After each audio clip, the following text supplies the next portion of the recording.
Dear students, in this video we are discussing the female reproductive system. The female reproductive system consists of primary and secondary sex organs.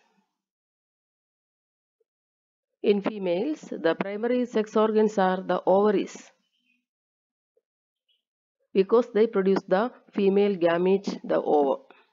You know the gamete producing sex organs are the primary sex organs. Here ovaries produce the female gamete ovum. Hence ovaries are the primary sex organs.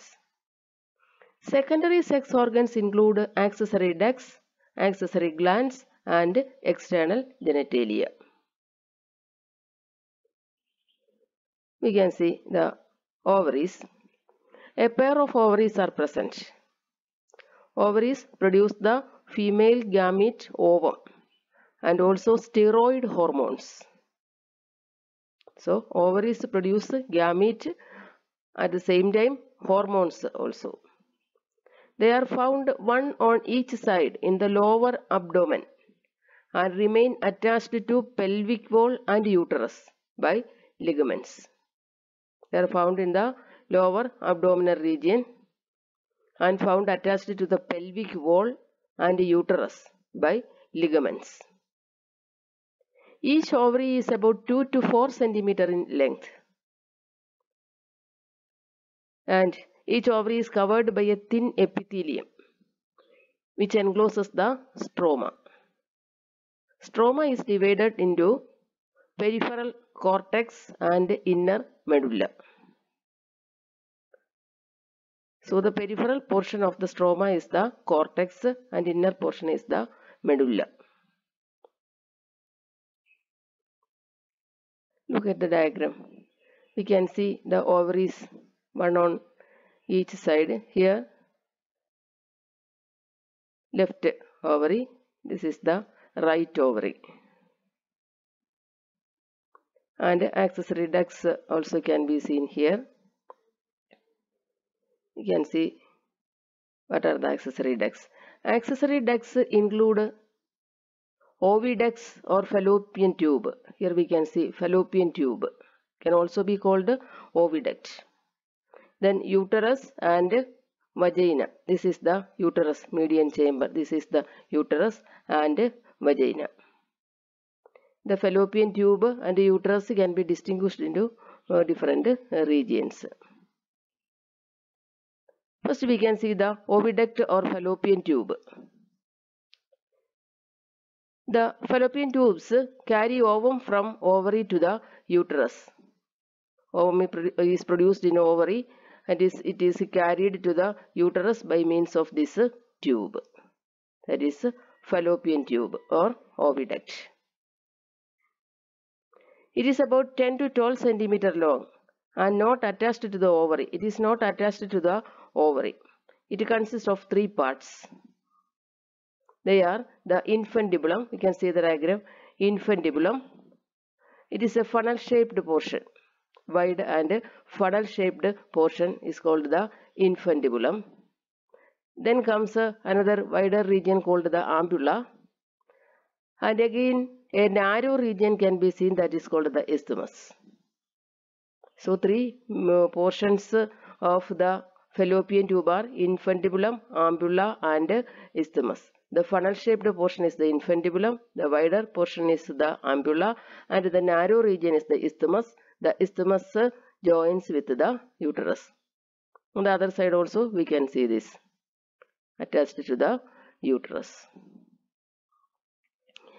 Then at the free end of the infundibulum we can see certain finger-like structures. They are called the fimbriae. These fimbriae help in the collection of ovum which is released from the ovary. It is not found attached to the ovary, but when the ovum is released from the ovary, these finger-like projections can capture that ovum and pass to the infundibulum, from there to the ampulla, isthmus, etc.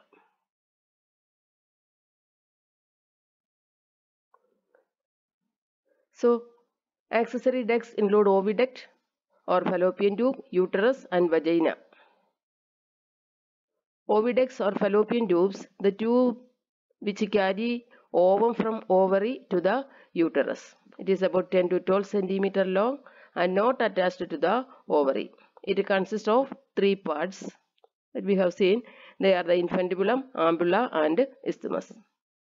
Infundibulum is funnel-shaped structure, the end of which has finger-like projections called fimbriae. Fimbriae collect the ovum at the time of ovulation. Ovulation means the release of ovum from ovary. Ampulla is the wider part of the oviduct leading from the infundibulum. Isthmus is the narrow part of the oviduct that joins with the uterus. Next, uterus. It is also known as womb. The other name of uterus is womb. It is a muscular median chamber attached to the pelvic wall by ligaments. So, uterus is a muscular chamber. It is found attached to the pelvic wall by ligaments. The wall of the uterus has three layers. The outer perimetrium, middle myometrium and inner endometrium that lines the uterine cavity. You can see the layers here. The outer layer, that is the perimetrium. Then middle region, the myometrium, which is made up of muscles, thick muscles are there. Endometrium is the inner lining.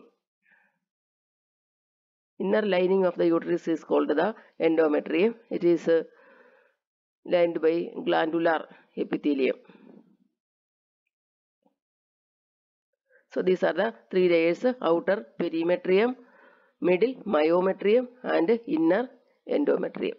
The muscles of the myometrium help in the contraction at the time of delivery or childbirth, to undergo vigorous contraction at the time of childbirth.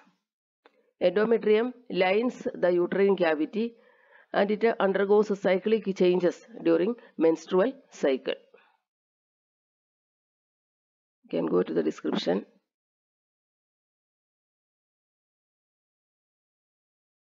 So, uterus is also known as womb. It is a muscular median chamber attached to the pelvic wall by ligaments. The wall of the uterus has three layers: the outer perimetrium, middle myometrium and inner endometrium that lines the uterine cavity. Muscles of the myometrium exhibit strong contractions at the time of delivery of the baby. Endometrium undergoes cyclic changes during menstrual cycle. Next, the cervix. It is the narrow lower part of the uterus that opens into the vagina. The cavity of the cervix is called cervical canal. You can again go to the diagram.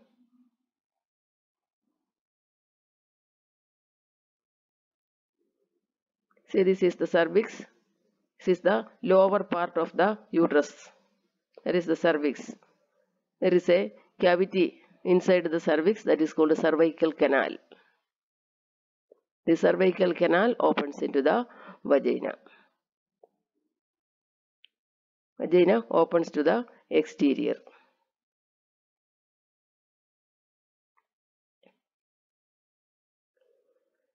So, vagina is the muscular tube runs from cervix to the outside. It is about 8 cm in length and opens to the outside in between the urethra and anus. It receives the semen during mating. Next comes the female external genitalia. The external genitalia of female is called vulva. It includes mons pubis, labia majora, labia minora, hymen and clitoris. Mons pubis is the fatty tissue covered by skin and pubic hair.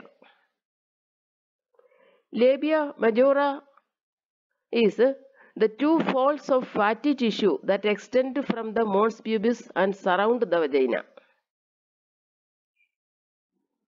Next, labia minora, paired folds of tissue under the labia majora.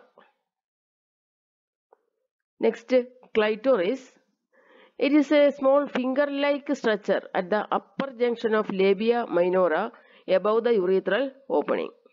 So, a finger-like structure above the urethral opening, seen at the junction of labia minora. Next comes the hymen. It is a thin mucous membrane covering the vagina, partly or entirely. It is often torn during the first coitus or sexual intercourse.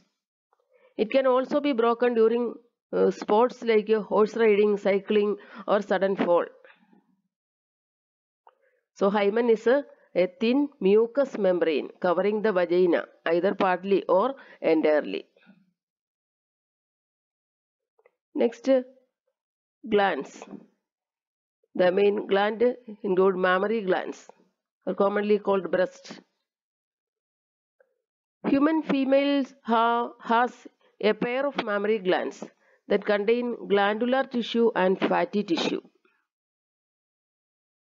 The glandular tissue of each gland is divided into 15 to 20 mammary lobes containing clusters of cells called alveoli. The cells of alveoli secrete milk. The alveoli open into mammary tubules. The mammary tubules of each lobe join to form mammary ducts. Several mammary ducts join to form mammary ampulla, which is connected to lactiferous duct just before the nipple, through which milk is released.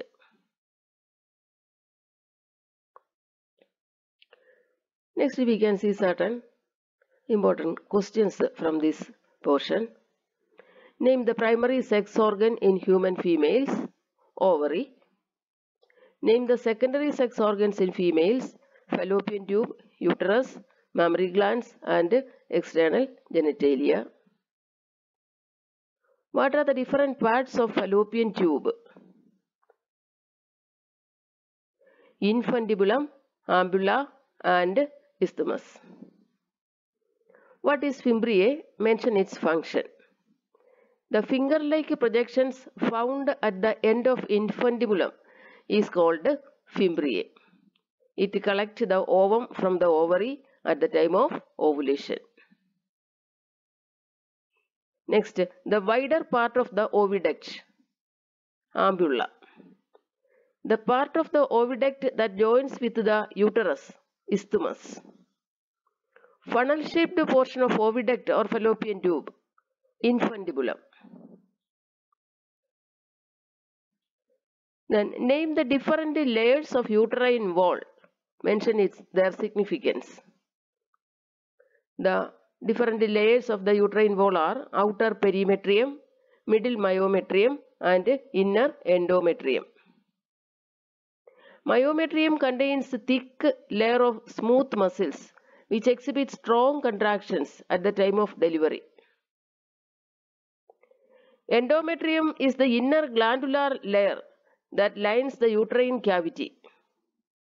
It undergoes cyclic changes during menstrual cycle. Next, give the alternate name of uterus. The alternate name of uterus is womb. What is a vulva? Mention its different parts. The external genitalia of female is called vulva. It consists of mons pubis, labia majora, labia minora, clitoris, and hymen. Next, prepare a flow chart showing the passage of milk from mammary glands to the outside. Starting from the mammary glands, glandular tissue, mammary lobes containing alveoli secrete milk. Next, mammary tubules, mammary ducts, mammary ampulla, lactiferous duct, nipple to the outside. So that is the flow chart of milk from mammary glands to the outside. So that much is about this topic. Thank you all for watching this video.